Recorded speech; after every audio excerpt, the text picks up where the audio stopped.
자, 오늘 공인중개사법 2주차 수업은 교재 52쪽 되겠습니다. 52쪽. 자, 52쪽을 보면 공인중개사 시험제도 및 교육제도 이렇게 되어 있습니다. 자, 먼저 시험에 관한 내용을 살펴봐서 밑에 제1절 공인중개사 자격시험제도입니다. 자, 여기 자격시험제도는 여러분들이 지금 여기 학원에 와서 30일에 공인중개사 자격시험 대비하는 얘기가 그대로 나오는 얘기예요. 그래서 그 내용들입니다. 자, 우측에 가서 작은 새파란 네모 1번에 보니까 시험 시행 기간하고 되어 있어요. 자, 법 제4조에 보니까 자격시험의 1항에 보니까 공인중개사가 되려는 자는 시도지사가 시행하는 공인중개사 시험에 합격하여야 한다. 2항에 가보니까 국토교통부 장관은 공인중개사 자격시험 수준의 균형 유지 등을 위하여 필요하다고 인정하는 때에는 대통령령이 정하는 바에 따라 직접 시험 문제를 출제하거나 시험을 시행할 수 있다라고 되어 있어요. 그래서 우리가 지금 배우는 게 공인중개사 자격시험에 관한 내용을 배우는 것에서 첫 번째 시험 시행 기간에 관한 내용을 배워요. 자, 그래서 시험 시행기간 이렇게 있어요. 시험 시행기간에 원칙적인 시험 시행기간의 장은 누구냐면 시도지사. 자, 우리 지난주 여기는요 시도지사가 누구라는 걸 기억해야 된다 그랬다, 그죠? 시도지사는 특별시장, 광역시장, 도지사 이걸 얘기하는 거예요. 시도지사. 그러면 여러분들이 부산에서 자격시험에 응시하면 자격증을 누구가 주느냐면 부산광역시장이 주는 거예요. 자, 그리고 우리가 금방 조문에서 봤는데 원칙이 나오면 이번에 누구가 나오냐면 예외가 나오는 거야. 예외는 누구가 시험을 치를 수 있냐면 국토교통부 장관. 우리가 이걸 줄여서 누구라고 얘기해요? 국장. 이렇게. 자, 그래서 우리가 뒤에 가보면 책에 가면 나올 거예요. 근데 이 예외적으로 국토교통부 장관이 공인중개사 시험을 시행하려고 하면 여기를 거쳐야 돼. 공인중개사 정책심의위원회 의결을 사전에 거쳐야 된다라는 얘기가 나올 거예요. 자, 그래서 밑에 법조문 밑에 가니까 1번 원칙적인 시험 시행 기간 특광 해놔놓고 뭐라 돼 있어? 시도지사 이렇게 돼요. 그래서 자격증은 어떤 경우에라도 시도지사의 이름으로 발급이 됩니다. 국토교통부 장관이 치는 건 예외예요. 자, 한 장을 넘길게요. 자, 한 장을 넘기면 2번 예외적인 시험 시행 기간하고 돼 있어요. 누구라고 돼 있어요? 국토교통부 장관. 그래서 예외적으로 국장이 시험을 시행을 할 수가 있어요. 자, 그런데 여기에 있는 시도지사나 국장이라는 분이 되게 바빠요. 그래서 이걸 갖다가 다른 사람한테 맡길 수가 있어요. 그래서 이걸 갖다가 위탁이라 그래서 시험을 누구한테 맡길 수가 있느냐면 공인중개사 협회나 아니면 공기업이나 아니면 준정부기관에 요거를 맡길 수가 있어요. 여러분 요거 글자 한 줄, 두 줄, 세 줄, 네 줄밖에 안 된다, 그죠? 요거 정도는 기억을 하고 있어야 돼. 요 시간에 여러분들이 머릿속에 충분하게 넣을 수 있는 내용이에요. 자, 여기까지만 보면 되고요. 자, 우측으로 갈게요. 우측에 가서 작은 새파란 네모 3번에 가보면 뭐가 있냐면 응시 자격 이렇게 돼 있어요. 자, 응시 자격에 가보면 법을 한번 잠깐 볼게요. 박스 안에 법 제4조의 3 부정행위자에 대한 제재라고 돼 있어요. 제4조 1항 및 제2항에 따라 시험을 시행하려는 시도지사 또는 국토교통부 장관은 시험에서 부정행위를 한 자에 대해서는 그 시험을 무효로 하고 그 처분이 있는 날로부터 5년간 시험 응시 자격을 정지한다. 이렇게 돼 있어요. 그 다음에 그 밑에 가니까 제6조가 돼 있어요. 제6조 결격사유. 제35조 제1항 규정에 의하여 공인중개사 자격이 취소된 후 3년이 경과되지 아니한 자는 공인중개사가 될 수 없다라고 돼 있어요. 자, 그러면 우리가 두 번째 시험에 공인중개사 자격 시험에 응시 자격을 살펴보는 거예요. 자, 응시 자격을 살펴보는데 이 응시 자격은 원칙적으로는 우리는 국적도 따지지 않아요. 학력도 따지지 않아요. 연령도 따지지 않아요. 성별도 따지지 않아요. 즉 쉽게 말해서 공인중개사 자격시험은 전 세계 누구라도 응시를 할 수 있다라는 내용이에요. 그런데 예외적으로 시험 응시의 결격, 즉 시험을 못 치는 사람은 딱 몇 사람만 있냐면 딱 2사람만 있다는 거예요. 요 2사람을 뺀 나머지 사람들은 전부 시험을 칠 수가 있어요.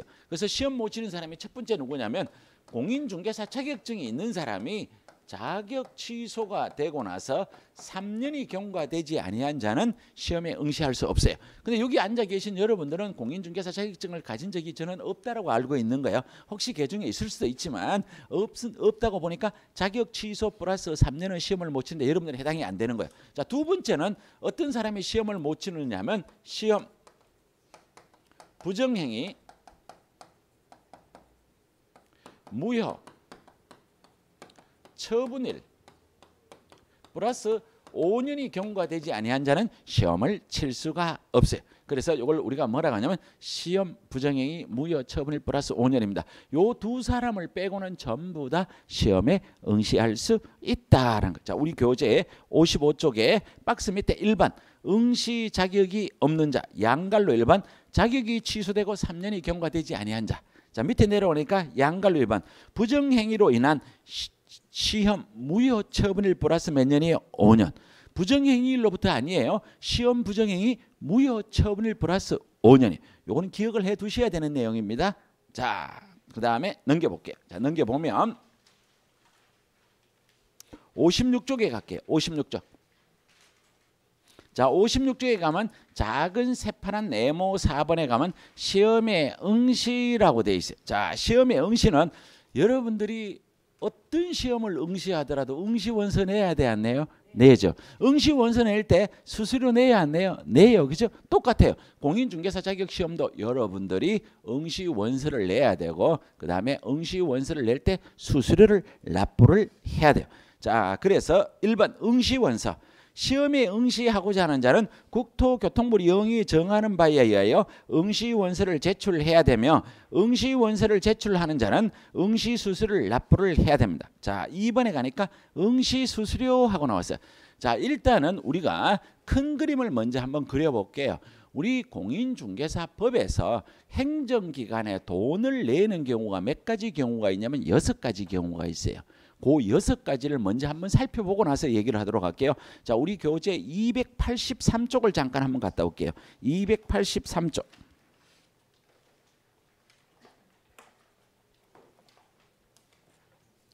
자, 283쪽에 가보면 제3절 행정수수료라고 돼 있어요. 자, 작은 새파란 네모 1번에 가보니까 지방자치단체의 조례로 정하는 수수료. 이랑 1번 다음 어느 하나에 해당하는 자는 당의 지방자치단체 조례가 정하는 바에 따라 수수료를 납부해야 돼. 이게 몇 개냐면 6개예요. 근데 이것도 억지로 외우려고 하면 어려운 것 같은데 그냥 잘 한번 들어봐요. 자, 우리가 지금 이 자격시험을 배우는 거예요. 그렇죠?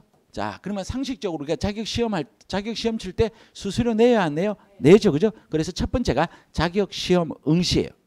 그렇죠? 자, 두 번째, 여러분들이 공인중개사 자격증을 취득했다가 자격증을 잃어먹었어.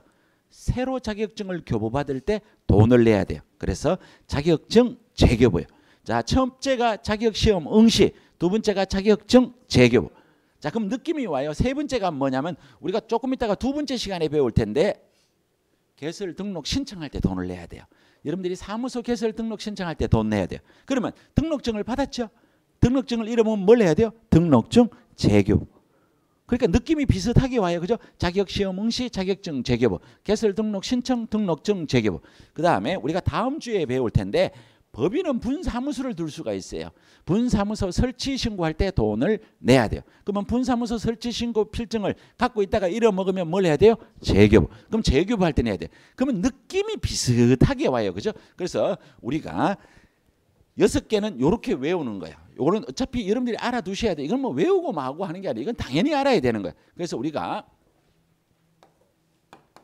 수수료를 행정기관에 돈을 납부하는 걸 수수료라고 그래요. 내는 게 몇 가지가 있냐면 6가지가 있어요. 첫 번째가 자격시험 응시예요. 그러니까 머릿속에 공인중개사 자격시험 칠 때 돈 내야 된다는 거 당연하게 아시고 있단 말이에요. 그 다음에 자격증을 갖고 있다가 자격증을 잃어먹었어. 자격증 재교부할 때 돈을 내야 돼. 세 번째 우리가 다음 시간에 배울 거예요. 개설 등록 신청이에요. 돈 내야 돼요. 네 번째, 등록증을 받았는데 등록증을 잃어먹어서 등록증을 재교부할 때 내야 돼요. 다섯 번째, 법인만 둘 수 있는 법인의 분사무소가 있어요.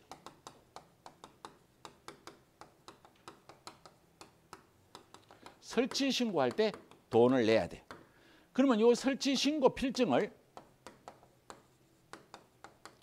뭐 할 때 돈을 내냐면 재교부할 때.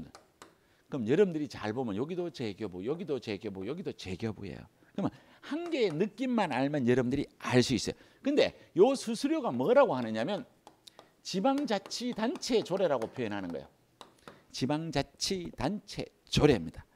지방자치단체는 뭐냐면 선거에 의해서 그 장이 뽑히는 곳은 지방자치단체예요. 그러면 부산광역시장도 선거에 의해 뽑히니까 부산광역시 조례가 있고 요 부산진구청장도 선거에 의해서 뽑힌단 말이에요. 그럼 여기에 있는 이제 진구도 지자체 조례가 있어요. 그런데 여기에 있는 자격 시험은 공인중개사 자격증은 원칙 누구하고 노느냐면 시도지사하고. 그래서 이걸 갖다가 우리가 뭐라고 하느냐면 시도조례라 그래요. 근데 야들은 우리가 오늘 아직 안 배웠지만 개설 등록 신청은 사무소 소재지 시장, 군수, 구청장한테 해요. 그래서 이거는 뭐라고 표현하냐면 시군구조례라 그래. 그럼 여러분들이 요 얘기를 하는 순간에 벌써 머리가 막 아플라 그런다 그죠? 아무것도 아니에요. 여기에 진구니까 여러분들이 진구조례에 따라 돈을 내야 되는 거예요. 자격증은 누구하고 노느냐면 시도지사하고 놀아요. 그래서 시도조례예요. 그래서 야들을 합치면 이걸 누구랑 하냐면 지자체조례라 그래요. 자, 요거는 앞으로 당분간은 여러분들을 헷갈리게 만들어요. 요거 외우는 건 쉬워. 요 뒤에 말이 뭔 말인지 잘 몰라. 그럼 이게 어떻게 다르냐면 자격시험 응시를 할 때 시도조례에 따라서 돈을 납부한다 그래도 맞는 거예요. 지자체 조례에 의한다 그래도 맞는 거예요. 그런데 뭐는 안 되느냐면 시군구조례는 아니라는 거예요. 그러면 요거 마찬가지예요. 개설 등록 신청할 때 시군구조례란 말은 맞아요. 지자체 조례란 말은 맞아요. 근데 무슨 조례는 틀리냐면 시도조례는 틀리는 거예요. 요게 헷갈린다라는 거예요. 자, 요 개념만 일단 한 번만 들어봐 놓은 정도. 자, 우리 이제 교재로 가서 56쪽으로 왔어요. 56쪽. 자, 56쪽. 56쪽. 자, 응시 수수료 2번. 지금 56쪽입니다. 2번 응시 수수료 양갈 1번 원칙 지방자치단체 조례로 결정을 합니다. 왜냐하면 자격시험 응시는 이 뒤에 지자체 조례니까 아무 문제가 없어요. 이거는 이런 말이 왜 나오느냐면 오늘은 뒤에 거는 설명을 안 하고 그냥 말로만 하고 넘어갈 거예요. 왜냐하면 원칙적인 시험 시행 기관의 장은 누구였어요? 시도지사. 근데 예외적으로 국장이 시험을 치를 수도 있잖아요. 근데 국장은 여러분들이 잘 봐요. 국토교통부 장관은 시장, 군수, 구청장보다 높아요, 낮아요? 높죠. 시도지사보다 낮아요, 높아요? 높아요. 그래서 얘는 국장이 시험을 칠 때는 국장이 결정 공고한 수수료를 납부해요. 느낌만 아시면 돼요. 그냥 오늘은 요 6가지만 외우시는 걸로 공부를 요 정도만 해 주시면 되겠어요. 자, 우측에 가서 5번. 자, 5번. 시험 방법 및 내용이에요. 자, 시험 방법에 가보면 큰 일반 시험을 시행하고 돼 있어요. 자, 여기에 보면 시험은 매년 1회 이상 시행한다. 자, 시험은 1년에 몇 번 해요? 1회 이상. 그렇죠? 자, 다만 시험 시행 기간의 장은 시험을 시행하기 어려운 부득이한 사정이 있는 경우에는 공인중개사 정책심의위원회 의결을 거쳐 당해년도 시험을 시행하지 아니할 수 있다라고 돼 있어. 자, 요 글을 여러분들이 잘 한번 보시면 어떻게 되어 있느냐면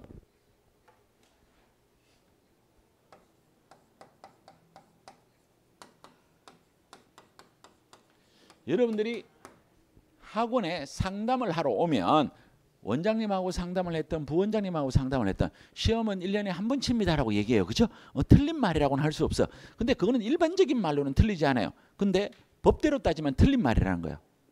뭐라고 돼 있어요? 1회 이상이에요. 왜 1회 이상이냐 하면 2번 칠 수도 있다는. 그럼 1회 친다는 얘기는 2번 치면 안 된다는 얘기거든요. 자, 그래서 여기에 가보니까 시험은 1회 이상 이렇게 돼. 그러니까 우리가 여기서 뭐를 느껴야 되느냐면 우리가 평상시에 대화하는 거와 시험 공부하는 건 달라야 된다는 거예요.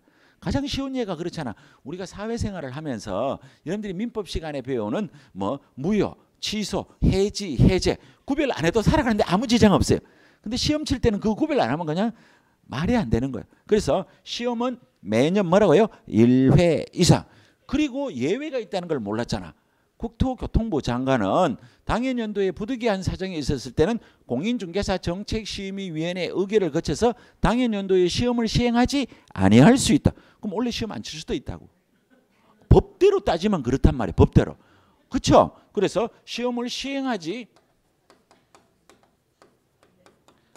아니할 수 있다라고 분명히 법에 돼 있단 말이에요. 내가 거짓말 하는 거 아니잖아요. 그래서 이렇게 되면 사람들이 불안해서 시험 준비를 할 수가 없어요.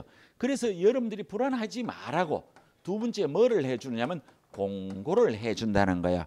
그래서 이 공고가 두 개로 나눠져요. 조금 이따 볼 거예요. 자, 하나는 뭐냐면 계략적인 공고예요. 자, 하나는 뭐냐면 구체적 공고예요. 계략적인 공고는 언제 시험이 있고 시험 과목이 어떻다라는 정도예요. 그래서 이건 언제까지 하냐면 매년 2월 28일까지.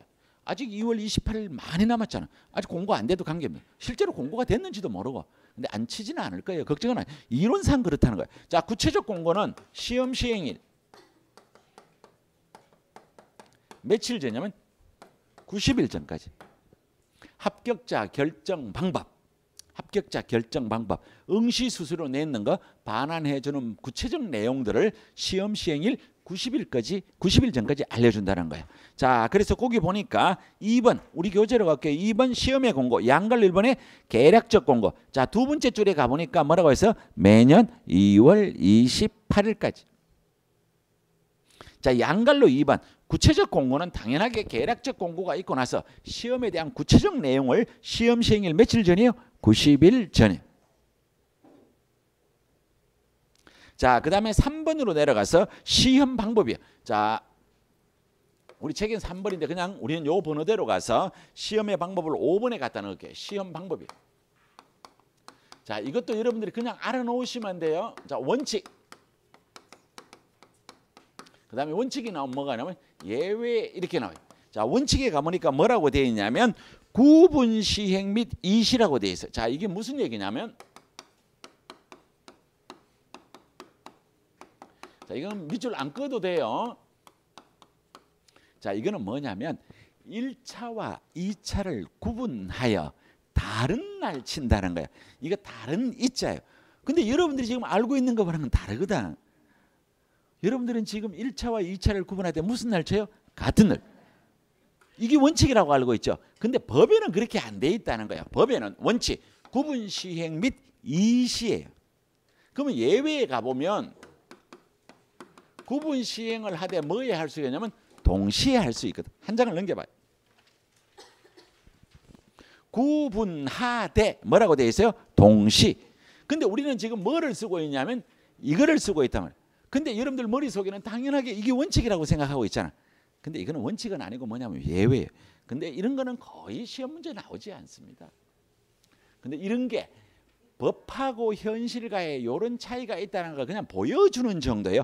너무 집에 가서 이걸 갖다가 막 달달달 외우고 그렇게 할 필요 없습니다. 자, 밑으로 가서 4번 시험의 일부 면제. 자, 시험의 일부 면제인데 이거는 무슨 얘기인지만 알면 돼요. 자, 이제 어떤 분이 계세요. 자, 어떤 분이 계시는데 30회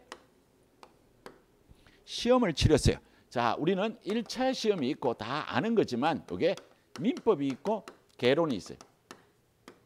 자, 2차 시험에는 1교시, 2교시 이렇게 있다. 그죠? 어쨌든 공인중개사법, 공법, 등기, 지적, 세법 이렇게 돼 있단 말이에요. 자, 어쨌든 요 두 과목은 200점이 만점이다. 그죠? 그 중에서 평균 60점이 나와야 돼요. 그리고 과목당 40점 미만이 있으면 안 돼요.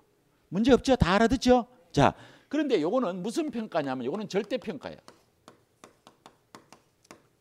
우리 합격자 결정 방법까지 다 보는 거예요. 이 절대평가라고 하는 건 뭐냐면 과목당 40점 미만이 없으면서 평균 60점만 되면 돼요. 그럼 이거 여러분들 잘 생각해야 돼요. 이 내용을 제가 아무리 얘기해도 학생들은 제 말을 믿어주지 않습니다. 근데 마음속으로 믿는 사람은 공부가 되게 편해요. 왜 편했는지 잘 봐요. 자, 평균 몇 점 돼야 돼요? 60점. 그럼 이 세상에서 제일 좋은 점수는 60점, 60점이에요. 그렇죠? 그래서 평균 60점이 나오면 돼요. 자, 그런데 우리는 무조건 몇 점은 나오면 안 돼요? 40점 미만은 나오면 안 돼요. 그러니까 최소한 몇 점이 나와야 돼요? 40점. 자, 그러면 어떤 사람이 40점을 맞았다고 생각을 하는 거예요. 그러면 평균이 40점이고 합한 금액이 80점이고 요 합한 점은 몇 점이에요? 120점. 그렇죠? 자, 그러면 120점에다 80점 빼보는 거예요. 몇 점 부족해요? 40점. 이 말을 잘 이해하면 공부가 너무 재밌어요. 근데 여러분들이 이렇게 공부를 하는 사람이 없더라는 거예요. 대부분의 사람들이. 왜 이 논리가 겁이 나거든.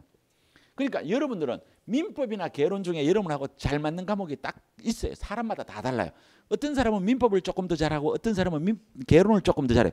그건 사람 성향에 따라 달라요. 그래서 나는 민법을 80점 맞고 개론 몇 점만 맞으면 안 돼요?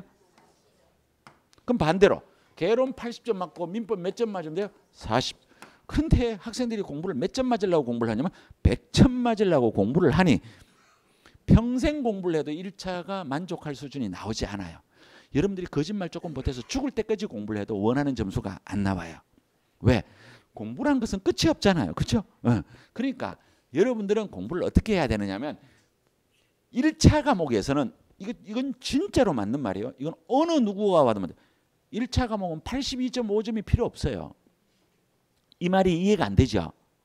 이거 82.5점 맞으면 뭐 하는데? 그래도 야는 무조건 몇 점 맞아야 돼요? 그러면 이해가 된 거예요. 그러니까 1차 과목은 80점 이상은 필요가 없습니다. 상한이 80점이에요. 근데 공부를 100점 맞으려고 공부를 하니 평생 공부를 해도 민법이 1차가 안 끝나서 2차를 못 쳐다보는 거예요. 잘 한번 생각해 봐요. 이건 정말로 좋은 말이에요. 그래서 제가 점수를 적게 맞으라고 하는 얘기가 아니에요. 몇 점이 틀려도 괜찮다고요? 20점이 그냥 나라도 괜찮은 거야. 그중에서 그러니까 우리가 사실은 80점, 40점 너무 겁이 나는 거야. 너무 겁이 나니까 한 과목은 80점 맞고 한 과목은 어느 정도만 나오면 되느냐면 50점 정도만 나오면 되는 거야. 그럼 한 과목은 조금 잘하고 한 과목은 반땡만 나와도 합격하는 거야. 근데 이게 겁이 나서 이렇게 못해요. 그죠? 민법도 나중에 시험 쳐서 여러분들 자랑합니다. 나중에 지금은 여러분들하고 저하고 되게 서먹해서 뭐 교수님하고 말도 안 섞고 그냥 남보듯이 산다. 그죠? 자, 근데 여러분들이 나중에 시험 치고 가서 자랑합니다. 저는 민법도 90점 맞았고요. 개론도 90점 맞았고요. 얘기합니다. 그럼 제가 앞에서는 그러죠. 그죠? 아이고 잘하셨습니다. 고생하셨네. 속으로는 아이고 얼마나 고생했을까 이렇게 생각. 이 말인지 뭔 말인지 알아들으셨어요? 근데 이 말을 못 따라 한다는 거예요. 겁이 나서. 못 따라해요. 알아서 하세요. 어쨌든 저는 여기까지밖에 얘기 못 해요. 자, 근데 2차 과목은 똑같아요. 어차피 평균은 몇 점이어야 돼요? 60점. 자, 그러면 이게 몇 점이 나와야 되냐면 180점이 나와야 돼요. 이것도 똑같단 말이에요. 무조건 과목당 몇 점은 나와야 돼요? 다음은 몇 점이에요? 아까 논리하고 똑같이 얘기해요. 자, 그러면 120점에다가 180점에다 120점 빼면 몇 점 모자라요? 60점. 나는 공법이 너무 좋아. 우리 공법 교수님이 너무 좋아. 나 공법 100점 맞는 거야. 잘 봐요. 논리가 다르다는 거야. 이거 40점 맞고 이거 40점 맞아도 합격이에요. 나는 등기법, 지적, 세법이 너무 좋아. 그럼 야를 100점 맞는 거야. 이거 40점 맞고 이거 40점 맞아야 돼. 그러면 우리가 이건 100점이라는 건 없으니까 그럼 이걸 조금 그냥 이걸로 올게요. 그럼 공법으로 갈까요? 그냥 그래도 공법으로. 자, 공법을 90점 맞는 거예요. 그렇죠? 그럼 이거 몇 점 맞느냐면 45점. 이거 45점 맞아도 합격하는 거예요. 그럼 90점이 어려워. 그러면 공법을 80점 맞는 거야. 이거 50점. 이거 50점. 사실 공인중개사 시험에서 50점 맞는 거는 죄송해요. 제가 이런 말 쓴다고 저를 흉보면 안 돼요. 누워서 숨 쉬는 것보다 더 쉬워요. 이거는 제 말을 잘 들어야 돼. 공부 안 하면 된다는 건 아니에요. 근데 여러분들이 이걸 못하는 이유는 딱 있어요. 욕심이 있기 때문에 이걸 못하는 거예요. 욕심을 버리면 50점은 나와요. 왜? 5개 지문 중에서 내가 아는 지문은 무조건 2개는 3개는 나와요. 그럼 모르는 게 2개 아니면 3개. 잘 찍어도 50점이라니까. 왜냐하면 그 많은 것 중에 내가 확실히 아는 게 10문제가 나와야 안 나와요? 나온다고. 그럼 30점 중에 찍어봐요. 그러니까 40문제 중에서 내가 확실하게 아는 게 10문제란 말이에요. 그러면 찍는 게 30문제라고요. 그럼 여기에서 33%의 확률이라도 이게 몇 개 맞냐면 10개가 맞아. 그럼 몇 점 나와요? 거짓말 아니에요. 근데 여러분들 욕심을 못 부리니까 이게 안 나와요. 욕심을 못 부리니까. 왜? 다 맞추려고 하니까. 세상에 어떻게 다 맞춰요? 우리 시험은 절대로 다 맞추는 시험이 아니다. 그죠? 그러면 1차 과목을 공부하는 방법과 2차 과목을 공부하는 방법이 다르다고 얘기하는 거예요. 2차 과목에서 땡길 수 있는 데까지 땡기는 거예요. 여러분들 좋아하잖아요. 땡길 수 있는 데까지 땡기는 거예요. 한 과목에서. 그리고 한 과목은 그러니까 한 과목에서 땡길 수 있는 만큼 땡기고 나머지 과목에서는 그냥 50점을 맞는다라고 생각을 하면 마음이 편해진다는 거예요. 공부하지 말라고 말한 적이 없어요. 공부를 조금만 요령껏 편하게 하는 방법이 있다라는 거예요. 그래서 이건 자기한테 맞게 하는 거예요. 자, 그러면 이거 설명 다 끝난 거예요. 1차는 무조건 자기 팔 자기가 흔들고 가는 걸 기준으로 해야 돼요. 그리고 두 과목 다 80점 넘었다고 자랑하는 것은 그냥 남들은 앞에서 똑똑하다고 자랑을 인정을 해줘요. 근데 시험 공부는 너무 어렵게 하는 거예요. 그냥 대충 평균 한 65점 정도만 나온다라고 생각하고 공부를 하시면 돼요. 왜냐하면 5점 정도는 여유가 있어야 혹시 실수하더라도 문제가 안 생기는 거예요. 이런 정도지 평균 80점 맞을 필요는 없어요. 자, 그럼 여기까지 하고 자, 2차 과목은 어떻게 되느냐 하면 2차 과목은 원칙은 무슨 평가냐면 절대평가예요. 이유가 필요 없어요. 절대평가예요. 그런데 예외적으로 뭐도 할 수 있냐면 상대평가도 할 수가 있다라고 법에 벌써 규정이 되어 있어요. 그러면 무슨 얘기냐면 이게 구체적 공부를 할 때 원래 시험은 3명을 뽑습니다라고 공고를 하면 그냥 3명을 뽑는 거예요. 그러면 이런 요건을 다 갖추어도 몇 등만 뽑는 거예요? 1등, 2등, 3등만. 그럼 다 집에 가고 없어요. 그럼 누구 합격하느냐고? 끝까지 공부한 3명만 합격하는 거예요. 이 말 또 무슨 뜻인지를 잘 알아야 돼요. 끝까지 견디는 사람이 합격을 하는 거예요. 근데 여러분들 나중에 가봐요. 이제 여기서 얘기가 나와요. 자, 우리는 1차 시험도 합격하고 2차 시험도 합격하면 우리가 공인중개사가 되는 거예요. 이 법에서 공인중개사 자격을 취득합니다. 그러면 여기에 앉아 있을 필요가 있어요, 없어요? 없어요. 그렇죠? 자, 그런데 어떤 사람은 1차는 통과했는데 2차가 아쉽게 안 되었어. 그러면 요 분에 대해서 시험에 뭐가 되냐면 일부가 면제가 되는 거예요. 그러면 요 사람은 1차 시험을 면제해 주는데 언제까지 면제해 주느냐면 다음 회에 하나입니다. 다음 회예요. 그럼 우리가 한글로 따지면 다음 1회는 같아요, 달라요? 이거 봐요. 그러니까 여러분들 지금 이거는 요 공부가 중요한 게 아니고 한글 공부를 하는 거예요. 다음 해와 다음 1회와 다음 연도가 확실하게 달라요. 다음 1회는 언제라도 한번 할 수 있는 게 다음 1회예요. 다음 연도는 왜 안 되느냐면 아까 원칙의 시험은 매년 뭐가 돼요? 1회 이상. 그래서 안 되는 거예요. 그래서 요거는 언제만 되느냐면 다음 해에 하나요 1차 시험을 면제. 그러면 작년도가 몇 회라 해서 30회. 그럼 요 사람은 몇 회만 31회만 1차를 면제. 여기 앉아 계신 분들 중에 아마 그런 분들이 계실 거예요. 그러면 그런 분들은 옆에 있는 짝지들한테 가르쳐 줘야 돼. 왜냐하면 옆에 있는 짝지는 또 친절하게 지금은 안 묻다가 다음에 묻습니다. 그죠? 언니야 민법하고 개론 점수 잘 나오나 하고 묻는다니까. 그거는 자기가 자기 신분을 안 가르쳐 줬기 때문에 그런 거예요. 그래 놓고 물으면 자는 그런 것도 모르고 모르지 어떻게 알아. 자기가 나는 2차만 한다라고 얘기를 해줘야지. 그렇죠? 자, 그런데 안타까운 사람은 뭐냐면 1차가 안 되고 2차가 되는 사람. 제일 안타깝다. 그죠? 그런데 뭐 시원하게 1차도 안 되고 2차도 안 되는 건 뭐 마찬가지. 근데 여러분들은 저는 이거를 직업으로 하는 사람이에요. 그러면 저는 이렇게 생각하는 거예요. 이것도 괜찮아요. 뭐 어때요? 아니 제일 좋은 거야 이거죠 당연하게. 근데 여러분들 개 중엔 진짜예요. 제가 미리 얘기하는 거 다 예견을 해놓는 거예요. 제가 멍석만 안 깔았지 거의 멍석 깐 수준이에요. 여러분들 한 5월달 되면 이제 목표가 이거야. 아 이거 나는 막 원래 1차와 2차를 나누어 한다. 그래도 어차피 야도 2년이에요. 그렇죠? 시원하게 떨어져도 그 다음에 시원하게 합격하면 어차피 2년이에요. 제 말이 진실이라는 걸 아는 사람들은 알아요. 근데 이 교수님 말이 너무 어려서 못 알아는 사람도 있을까 봐 사실 걱정이 되는 것뿐이에요. 여러분들 공부 못한다, 실력이 없다 그런 뜻이 아니에요. 공부는 끝까지 끌고 가는 사람만에게 행운이 올 수가 있어요. 근데 이걸로 가는 순간에 결정된 걸 어차피 2년 해야 돼요. 근데 이 사람이 이걸 하지 않고 하다가 보면 일로 갈 수도 있어요. 근데 경우에 따라서 일로 갈 수도 있어요. 그래도 야도 어차피 그 다음에 해야 되고 야도 해야 돼. 단지 과목만 조금 적을 뿐이에요. 그럼 여러분들이 생각할 때 과목이 적으면 훨씬 편할 것 같죠? 그 사람한테 한번 물어봐요. 그런가? 절대로 그렇지 않아요. 왜? 1차가 합격하고 나면 2차에 떨어지면 그 다음에 다시 시작해야 돼요. 똑같아요. 똑같아요. 그런데 여기에 2차만 하는 사람들이 아직도 학원에 안 옵니다. 그죠? 자긴 좀 안다 이거지. 한 5월 달에 옵니다. 5월 달에. 자, 5월 달에 오면 여러분들이 벌써 5월 달 되면 그 사람보다 훨씬 더 많이 알아요. 왜 그러냐면 작년 11월 달에 10월 말에 시험을 치고 끝났어요. 자, 11월 놀았죠. 12월 놀았죠. 공부해 본 사람 알죠? 2달만 놀아봐. 하나도 몰라요. 그런데 다 거기다가 11월, 12월, 1월, 2월 놀고 3월 달에 와서 뭐 좀 안다고 여러분들만큼도 몰라요. 원래 처음 시작한 만큼도 몰라요. 진짜예요. 공부는 꾸준히 조금씩 저는 여러분들이 이 강의를 하다 보면 예를 들어서 우리가 여기 아주 젊은 분이 계세요. 그냥 예를 들게요.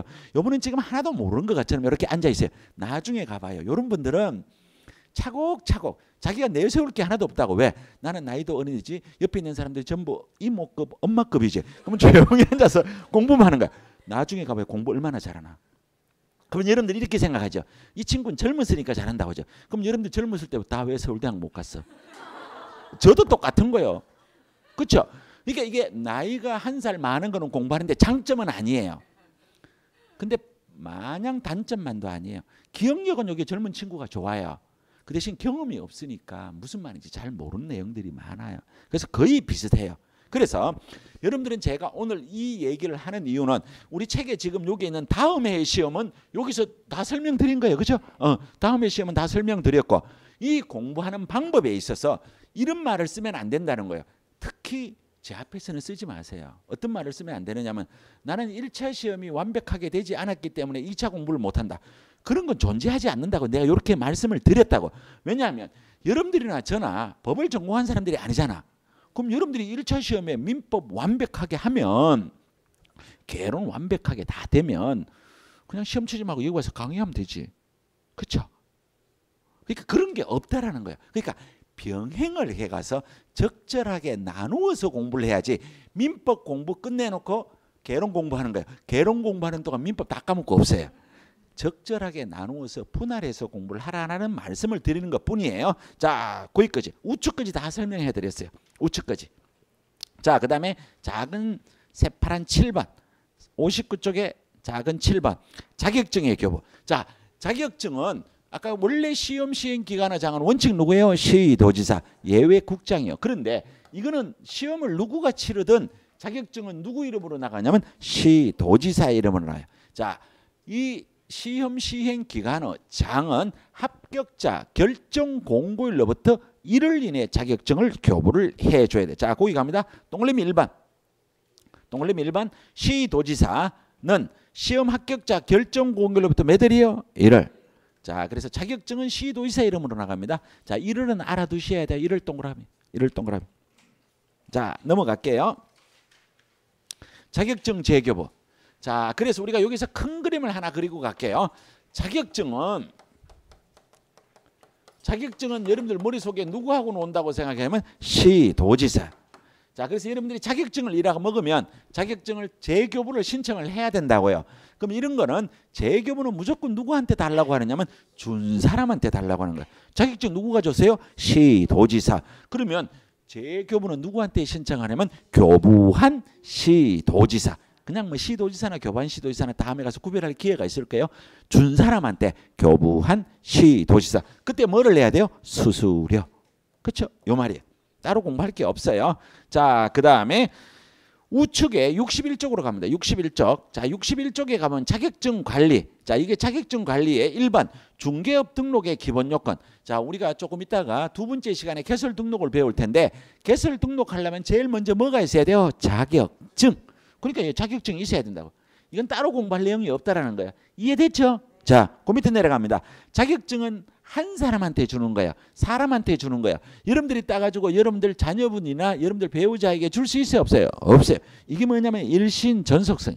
그러니까 이거 밑줄 또 끄면 안 되고 무슨 말인지 알면 돼. 다음에는 이제 이거 보면 안 돼요. 그죠? 자, 그 다음에 자격증은 특별한 일이 없으면 계속 쭉 간다는 거. 이게 영속성이에요. 왜냐하면 자동차 면허증 같은 경우는 중간에 갱신이 있잖아요. 근데 이게 없다라는 뜻이에요.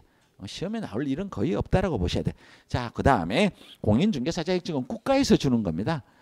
그렇죠? 이거 따로 공부 안 해도 됩니다. 자, 밑으로 내려가서 2번 자격증 대여 등의 금지예요. 자, 책을 넘길게요. 자, 넘길게요. 자, 이거는 우리가 꼭 알아야 되는 내용이에요. 꼭 알아야 되는 내용이라서 이쪽에다가 하나 정리를 할게요. 자, 이쪽으로 와서 여기에다가 정리를 할게요. 왜냐하면 하나만 하는 게 아니고 두 개를 동시에 다 하겠다는 거예요. 자, 우리가 지금은 공인중개사법 시간이고요. 여러분들은 지금 자격시험 제도를 배우고 있지만 여러분들의 마음은 누구여야 된다고요? 개업 공인중개사. 여러분들 개업 공인중개사세요. 그래서 여러분들이 남한테 빌려주면 안 되는 게 딱 두 개가 있어요. 그리고 남한테 결론적으로 빌려줄 수 있는 게 몇 개밖에 없냐면 두 개밖에 없어요. 그래서 뭐를 하면 안 되냐면 양도와 대여를 하면 안 돼요. 그러면 저하고 입문과정에 들어본 사람은 무슨 다른지 알아야 돼요. 그죠? 자, 우리는 자격증을 취득했단 말이에요. 자격증을 남한테 양도 대여하면 된다 안 된다? 안 된다. 그러면 또 하나가 더 있어. 뭐가 있어요? 등록증. 등록증. 자, 자격증을 양도 대여하다가 잡히면 자격 취소 사유예요. 그러면 느낌상 등록증을 남한테 양도 대여하면 뭐냐면 등록 취소 사유. 물론 등록 취소 중에서 절취 사유예요. 절대적 등록 취소 사유예요. 자격이 취소되면 자격증을 반납을 해야 돼요. 며칠 안에 반납해야 되냐면 7일 안에 반납해야 돼요. 누구한테 반납해야 하냐면 교부한 시도지사.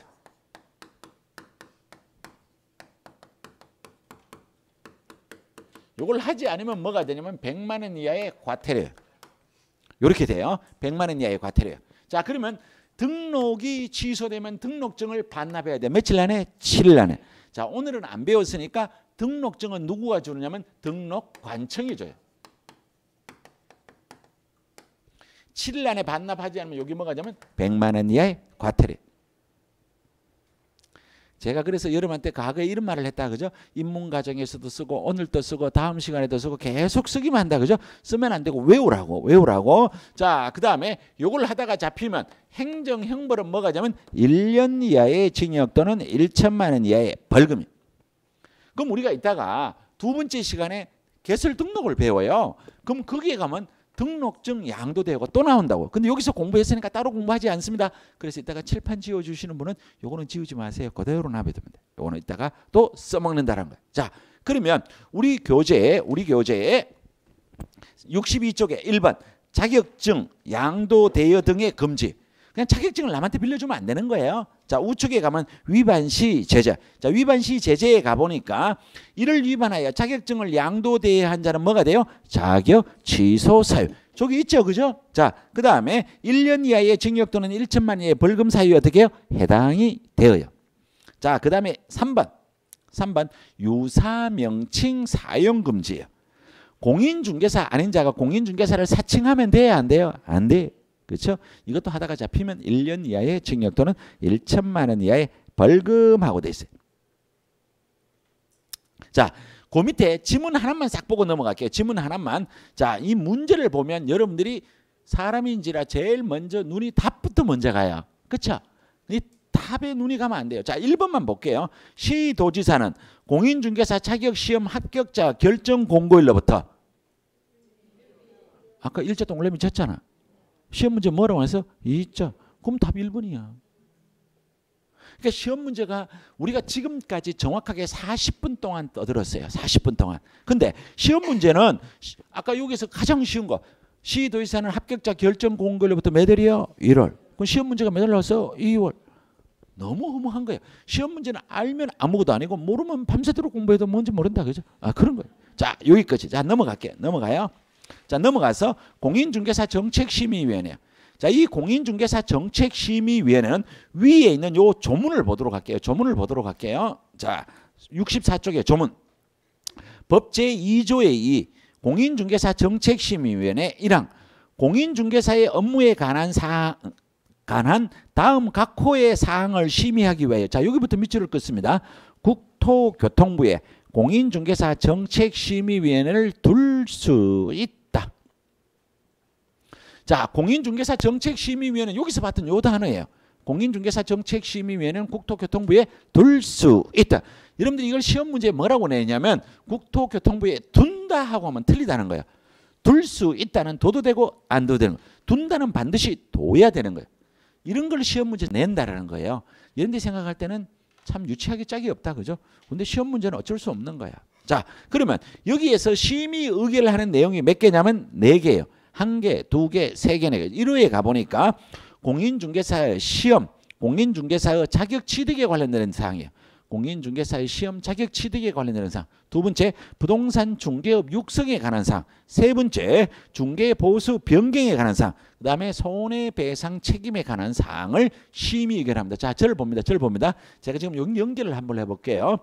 공인중개사 정책심의위원회는 국토교통부에 둘 수 있는데 공인중개사 정책심의위원회가 심의 의결하는 사항은 공인중개사 자격시험 자격취득에 관련된 사항, 부동산 중개업 육성에 관련되는 사항, 중개보수 변경에 관련된 사항, 손해배상 책임에 관련되는 사항을 심의 의결하는 것이 뭐라고요?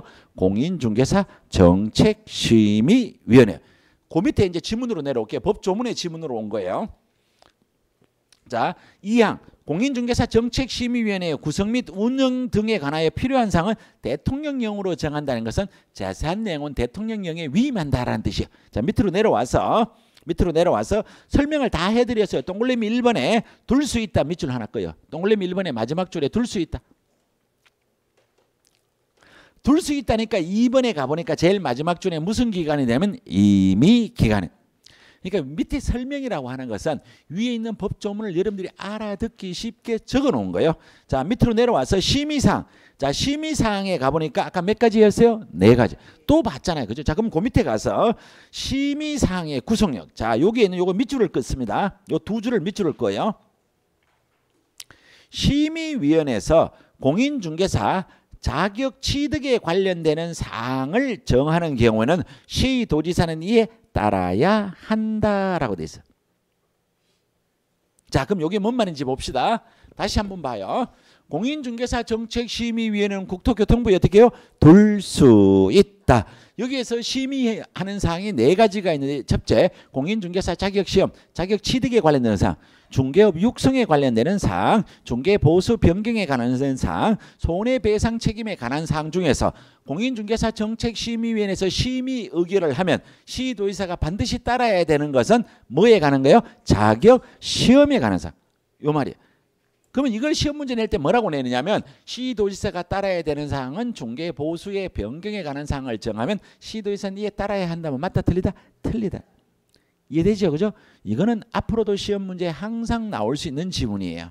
자, 우측에 갈게요. 자, 우측에 가보면 정책심의위원회의 구성과 운영이에요. 자, 전체에 가보니까 심의위원회는 위원장 1명을 포함한 7명 이상 11명 이내의 위원회예요. 자, 처음 봐서는 이 글자가 잘 안 외워집니다. 그죠?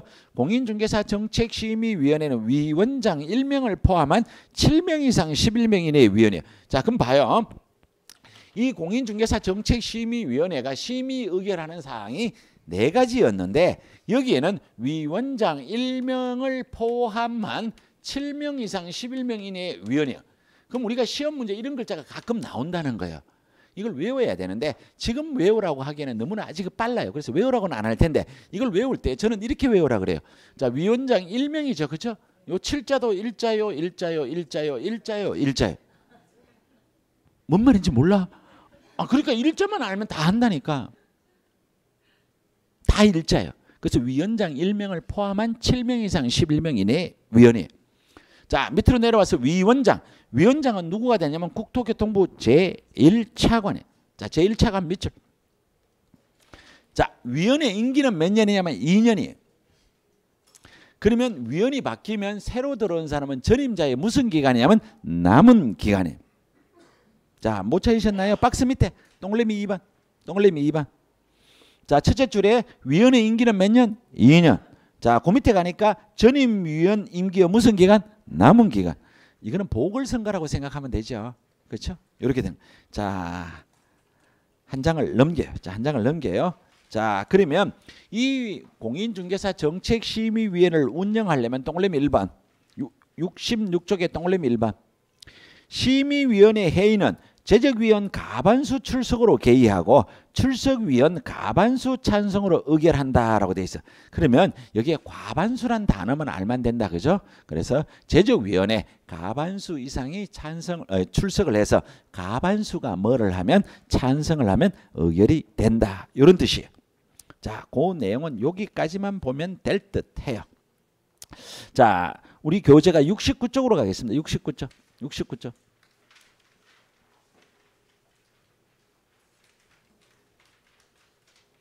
자, 그러면 우리가 공인중개사 정책심의위원회 지문 그냥 살짝 한번 볼게요. 지문 살짝 한번 보는데 여러분들이 연필 손대지 말라고 제가 계속 부탁을 드려요. 여러분들 체크하면 다음에 이 글자 절대로 안 봐요. 자, 공인중개사 법령상 공인중개사 정책심의위원회에 관한 설명으로 틀린 것은, 자, 위원장은 아까 누가 된다 그랬어요? 국토교통부 제1차관. 자, 심의위원은 위원장 1명을 포함한 7명 이상 11명 이내의 위원이에요. 그 다음에 여기에서 심의 의결한 사항 4가지 중에서 시도지사의 구속력을 받는 것은 뭐에 관한 것이에요? 자격 시험이었죠. 근데 시험에 뭐라고 나왔어요? 그럼 맞아요, 틀려요? 틀려요. 그럼 틀린 거 몇 번이요? 3번. 무슨 말인지 알겠죠? 시험 문제가 여러분들이 모르거나 막 생각해야 되는 문제가 나오는 게 아니에요.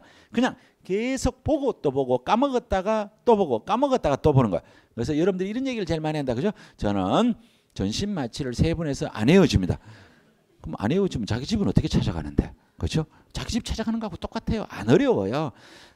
보고 까먹고 외우고 까먹는 거지 한 번 외워서 다 아는 사람이 어디 있어요? 그런 사람 대한민국에 존재하지 않습니다. 자, 제4절 개업공인중개사의 교육제도에, 자, 이 교육제도는, 자, 이제 제가 요 교육제도를 공부할 텐데 1번에 가니까 무슨 교육이 나와요? 실무교육. 자, 그 밑에 가서 한 장을 넘겨봐요. 한 장을 넘겨. 자, 2번에 가니까 뭐가 나오냐면 연수교육. 자, 3번에 가니까 무슨 교육 나와요? 직무교육. 자, 4번에 가니까 교육에 지침되어 있고 한 장을 넘겨봐요. 자, 한 장을 넘기니까 부동산 거래 사고 예방 교육. 자, 요 이름을 일단은 외워야 돼. 자, 그래서 오늘은 이 구체적 내용을 정확하게는 다 모르더라도 이름 정도는 여러분들이 외워 두셔야 돼. 자, 그래서 제가 칠판에 책이 어디에 있는지 보여줬으니까 이제 요 내용을 여러분들하고 잠시 정리를 해볼게요. 첫째 시간은 여기에 있는 이 교육 정리가 끝나야 끝나는 거예요. 조금 늦어질 겁니다. 자, 우리 교육은 무슨 교육이냐면 실무교육이 있어요. 그 다음에 두 번째 무슨 교육이 있냐면 연수교육이 있어요. 세 번째 무슨 교육이 있냐면 직무교육이 있어요. 자, 네 번째 뭐가 나오냐면 부동산 거래 사고 예방 교육이 있어요.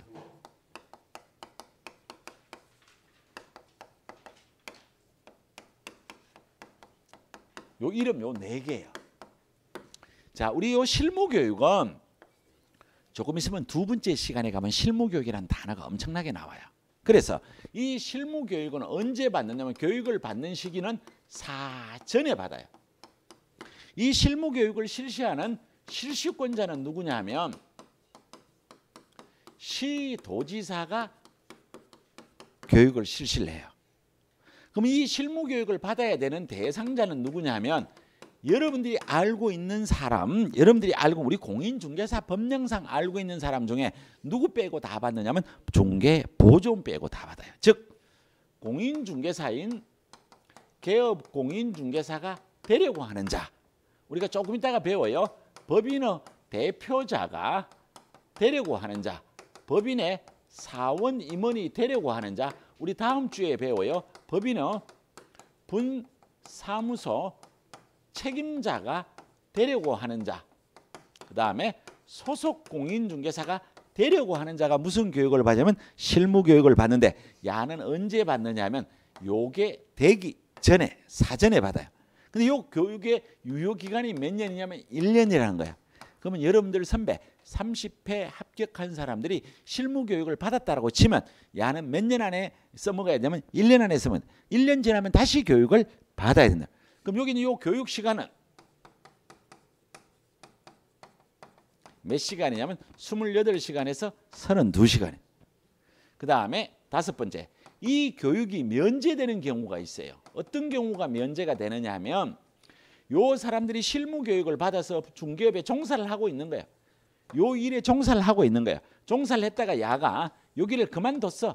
그만뒀다라는 것은 소공인은 그만둔 거고 이 중개업을 하는 사람은 폐업을 한 거예요. 어쨌든 그만뒀다가 다시 요 사람이 되려고 하면 원래 뭐를 받아야 하냐면 실무 교육을 받아야 돼. 그런데 요 기간이 1년 이내인 경우는 이 교육을 받지 않아도 됩니다. 엄청 많은 것 같지만 알고 보면 아무것도 없어요. 자, 그래서 책에 어디에 있는지 볼게요. 자, 볼까? 69쪽에 1번 실무교육의 수료 의무와 면제. 69쪽입니다. 제일 위에 중개사무소 개설 등록을 하고자 하는 자는 하고자 하니까 뭐가 돼요? 사전이죠. 등록 신청 일정 몇 년 이내? 1년 이내. 누구가? 시도지사.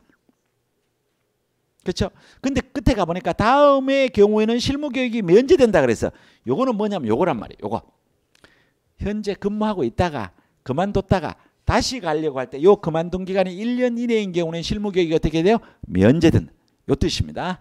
자, 동그라미 2번에 가봅니다. 자, 동그라미 2번에 가보면 중개법인은 임원 사원이 되고자 하는 법인은 등록 신청일 전 1년 이내 실무교육을 받는다. 이건 뭔 얘기냐면 법인의 사원 임원도 실무교육 받아야 돼, 안 받아야 돼요? 받아야 돼. 그런 얘기입니다. 그래서 그 밑에 거는 따로 안 보셔도 무슨 말인지 알아요. 자, 밑으로 내려와서 큰 2번의 양갈로 1번 교육 내용은 그냥 이런 것들을 받습니다.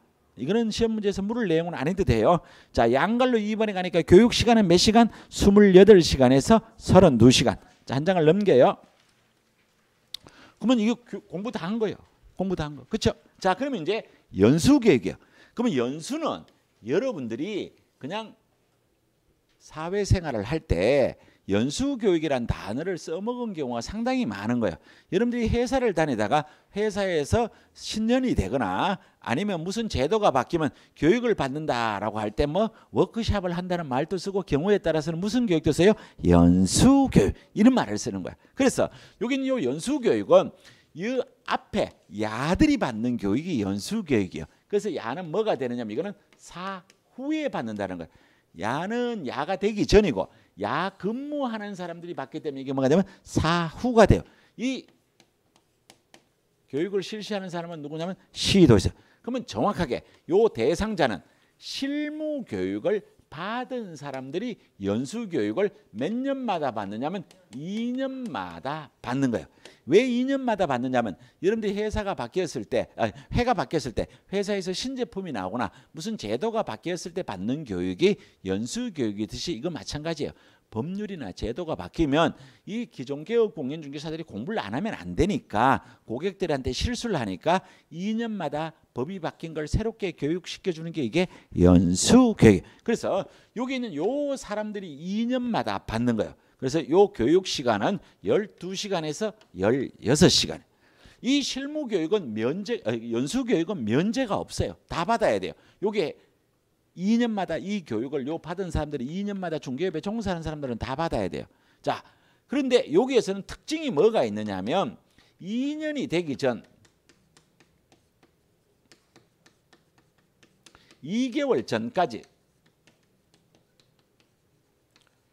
교육이 있다는 걸 알려줘야 돼요. 그리고 이 교육을 받지 않으면 뭐가 되느냐면 500만 원 이하의 과태료 이렇게 돼요. 자, 그러면 책에 뭐라고 적혀있는지 한번 보도록 할게요. 연수교육의 대상 동그라미 1번 실무교육을 받은 개업공인중개사 및 소속공인중개사는 실무교육을 받은 후 몇 년마다? 2년마다 시도지사가 실시하는 연수교육을 받아야 돼요. 자, 그 다음에 2번 연수교육의 통지. 둘째 줄에 가면 뭐라고 되어 있어요? 2년이 되기 전 2개월 전까지. 자, 교육시간 몇 시간? 12시간에서 16시간. 4번 위반하면 첫째 줄 끝에 뭐가 보여? 500만 원 이하의 과태료. 자, 요게 이제 연수교육이에요. 그러면 그 다음에 나오는 게 이제 뭐냐면 직무교육이에요. 자, 그럼 우리는 여기에서 누구 빼고 여기에 다 실무교육을 받았느냐 하면 중개보조원. 그럼 여기는 직무교육은 누구가 되느냐면 중개보조원이 되는 거예요. 그러면 요 교육과 요 교육은 의미가 비슷해요. 왜? 야가 중개보조원이 되고자 하는 자는 사전에 무슨 교육을 받냐면 직무교육을 받아야 돼. 이 직무교육의 유효기간은 몇 년이냐 마찬가지 1년이에요. 근데 이 직무교육을 실시하는 사람은 시도지사가 해도 되고 여기는 누구가 되냐면 등록관청이 해도 돼요. 그럼 대상자는 중개보조원이고요. 교육시간은 3시간에서 4시간. 그러면 여러분들이 여기 있는 이 숫자가 시험 문제가 잘 나와요. 그럼 집에 가서 또 열심히 한번 외워본다. 그죠? 28시간에서 32시간, 12시간에서 16시간, 3시간에서 4시간. 5분도 안 돼서 다 까먹어요. 자, 그래서 잘 봐요. 잘 봐요. 자, 여러분들이 이 직무교육은 누가 받아요? 중개보조원.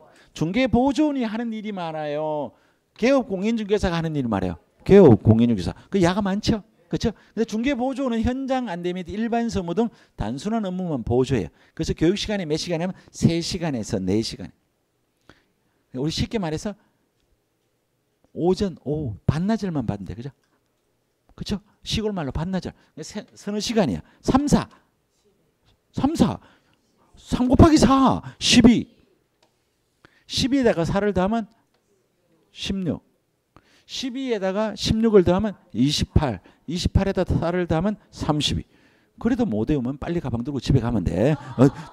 그러니까 외우는 것도 요령이 있으면 금방 외워진다는. 그러니까 뭐를 정확하게 외워야 돼요? 3, 4.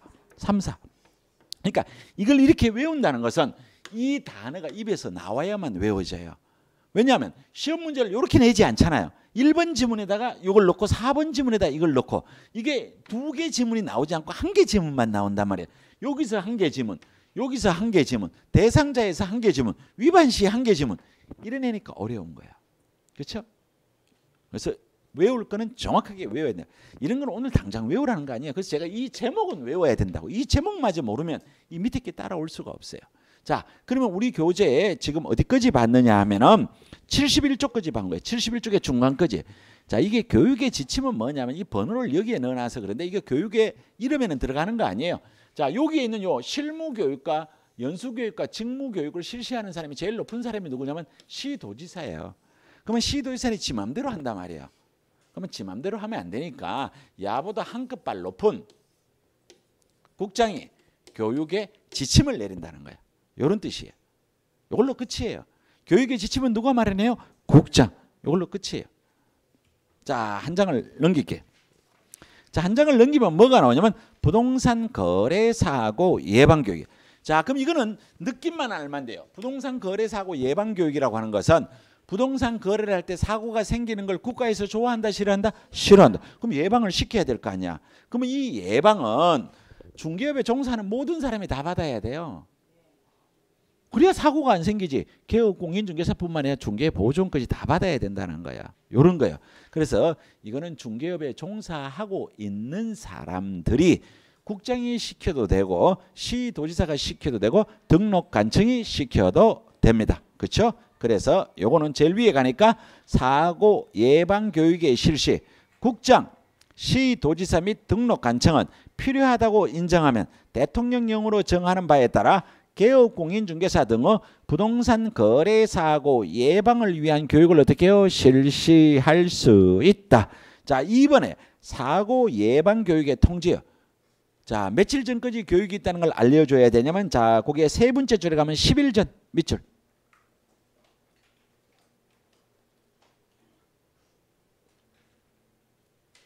자, 여기까지가 교육에 관한 내용이었어요. 그래서 우리가 통상적으로 자격 시험에서 한 문제 정도가 나오는 비중이에요. 그 다음에 이 교육 제도가 한 문제가 나오는 비중이에요. 그래서 여러분들은 지금은 아직 이 내용을 들어봤을 때 머릿속에 일단 이해가 되면 상당히 좋아요. 근데 이해 안 될 내용은 제가 봤을 때 없어요. 그 다음에 외우면 좋은데 지금 벌써 다 외울 수는 없잖아. 그러면 큰 제목 정도는 머릿속에 넣어놔야 된다는 거예요. 그렇죠? 자, 첫째 시간 여기까지 하고 잠시 쉬었다가 교재를 몇 쪽을 갖다냐면 78쪽이에요. 자, 칠판은 좀 지워주시기 부탁드리겠습니다. 잠시 쉬었다 가도록 하겠습니다.